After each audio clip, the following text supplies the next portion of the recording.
விஷயத்தை உள்ளுக்குள்ள வச்சிருந்தேனா எங்கிருந்து நிம்மதி கிடைக்கும்? வருங்காலத்தையே நினைச்சுக்கிட்டு இருந்தேனா வாழ்ந்துகிட்டு இருக்கிற இந்த காலத்தை உன்னால சந்தோஷமா வாழ முடியாது. இன்னைக்கு இந்த நிமிஷம் இந்த பொழுதுதான் நமக்கு சொந்தம்னு நினைக்கணும்.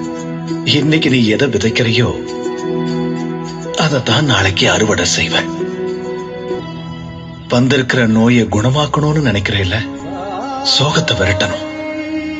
தைரியத்தோட இருந்தாதான் இதெல்லாம் நடக்கும். என்ன செய்யறதுன்னு நீதான் முடிவு செய்யணும். உன்னுடைய சோகத்தையும் உன்னுடைய கஷ்டத்தையும் வந்திருக்கிற நோயவும் நினைச்சுக்கிட்டு இருக்க போறியா, இல்ல அதை விரட்ட போறியா? எதை செய்ய போற?